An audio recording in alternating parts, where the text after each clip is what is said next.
तो इस केस में मान लो हम कोई ऑब्जेक्ट था, पहले वो सरफेस पे था ए पॉइंट पे, और हम उसको पॉइंट बी पे लिया है, अर्थ के अंदर लिया है, किसी डिस्टेंस, किसी डेप्थ डी पे, डी डेप्थ उसको नीचे लिया है। तो अर्थ के सेंटर से उसका डिस्टेंस कितना हो जाएगा अब, आर माइनस एच। ठीक है, अर्थ का रेडियस तो आर है। तो अब अगर हम कंपेयर करें वैल्यू को, तो अगर ए की वैल्यू देखो जी पे, तो वो तो वही वैल्यू आएगी जो नॉर्मली आती है, यानी कि G M upon R square. लेकिन अगर पॉइंट बी पे बात करूं, हाँ पॉइंट बी पे बात करूं अगर, तो पॉइंट बी पे थोड़ी सी वैल्यू बदलेगी। बी पॉइंट पे जी की वैल्यू क्या आएगी, जी एम अपॉन डिस्टेंस हो जाएगा आर माइनस डी का स्क्वेयर। लेकिन यहाँ पे अभी एक गलती और है, आर माइनस डी, हाँ सॉरी, आर माइनस डी ही आएगा यहाँ पे भी। तो इसमें अभी एक गलती और है, वो क्या है, जब ये अर्थ के सरफेस के अंदर आ जाएगा, तो अर्थ जो इसके नीचे होगी, वो अर्थ तो इतनी सी होगी, मतलब ये वाला गोला होगा, बाकी अर्थ तो उससे बाहर चली गई। थोड़ा बड़ा डायग्राम बना के देख सकते हैं इसको।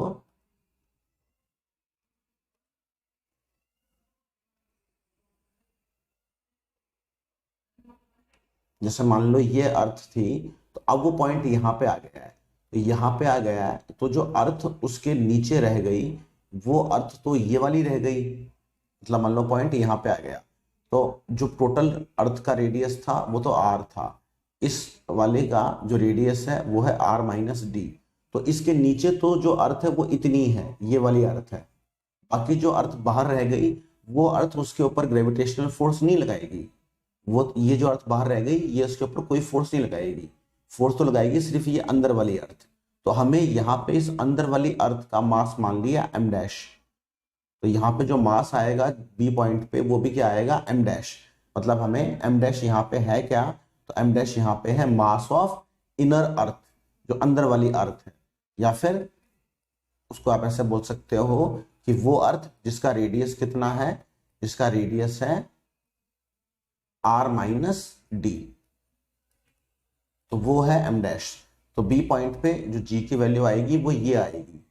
तो सबसे पहले तो हमको एक बार एम डैश निकालना है, तो पहले तो हम एम डैश निकाल लेते हैं। तो एम डैश कैसे निकालेंगे, तो जो मास है, वो मास कैसे फैला हुआ है, तो मास फैला हुआ है थ्रू आउट वॉल्यूम, पूरे वॉल्यूम में फैला हुआ है मास। तो हम बोलेंगे जो पूरी अर्थ है उसका वॉल्यूम कितना है, 4/3 पाई आर क्यूब। तो पूरी अर्थ का वॉल्यूम इतना है, तो उसका मास है एम। तो अगर वॉल्यूम हो 1, तो मास कितना होगा, तो ये डिवाइड में आ जाएगा। यूनिटरी मेथड जिंदाबाद, है ना, हमेशा काम का होता है मेथड ये वाला। तो यहां से अगर मैं अब जो अंदर वाली अर्थ है उसका रेडियस लिखूं, तो उसका वॉल्यूम, उसका मास कितना आएगा, तो इससे मल्टीप्लाई करना पड़ेगा उसको। तो 4/3 पाई, और यहाँ पे आ जाएगा आर माइनस डी का क्यूब। 4/3 पाई तो डायरेक्टली उड़ गया, और यहाँ पे जो बचा वो बचा एम आर माइनस डी का क्यूब अपॉन आर क्यूब। तो ये किसकी वैल्यू आई, ये वैल्यू आई एम डैश की, जो अंदर वाली अर्थ का मास है, वो वैल्यू निकाली हमने अभी। तो अब अगर हम पॉइंट बी पे दोबारा जाएं, तो हमें एम डैश मिल चुका है। और अब हम पहले तो एम डैश को रख देंगे इस पॉइंट में, तो जी की वैल्यू क्या हो जाएगी बी पॉइंट पे, तो हो जाएगी वो जी अपॉन आर माइनस डी का होल स्क्वेयर। और एम डैश की वैल्यू वाई थी एम इंटू में आर माइनस डी का क्यूब अपॉन में आर का क्यूब। तो यहाँ पे आर माइनस डी का स्क्वेयर, यहाँ पे आर माइनस डी का क्यूब, तो ये कट जाएगा। तो जो जी की वैल्यू बी पॉइंट पे आएगी वो आएगी जी एम इंटू में आर माइनस डी अपॉन में आर क्यूब। तो ये इक्वेशन, इसको अब हम मान लेंगे फर्स्ट इक्वेशन, और सेकंड इक्वेशन हमारी ये वाली जो ये पॉइंट वाली थी, ये हो गई इक्वेशन नंबर सेकंड।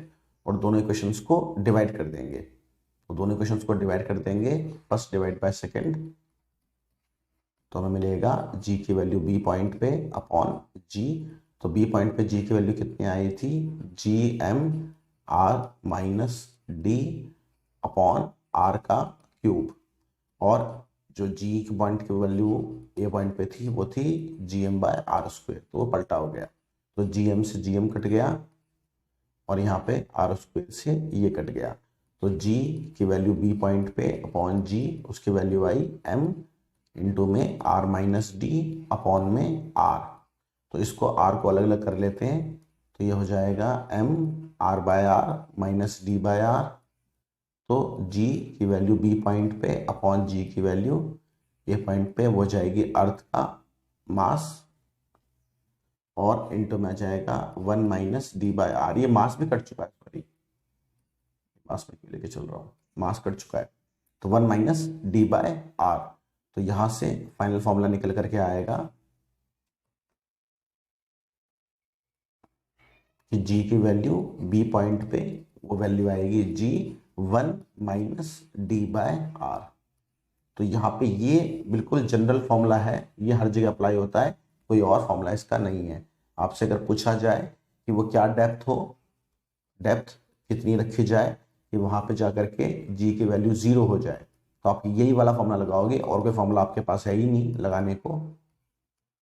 जब ये लगाओगे सॉल्व करोगे कि डी की वैल्यू कितनी आएगी आर, तो यहाँ पे इस पे क्वेश्चन बन सकते हैं ऐसे कि किस डेप्थ पे जाकर के आप बोल सकते हो जी की वैल्यू डिक्रीजेस बाय 20%। इस तरह के क्वेश्चन इस पे बन सकते हैं, तो आप सॉल्व कर सकते हो। अगर चाहिए कि मैं सॉल्व करके सॉल्व एग्जांपल कराऊं, कमेंट में बताओ, करा देंगे।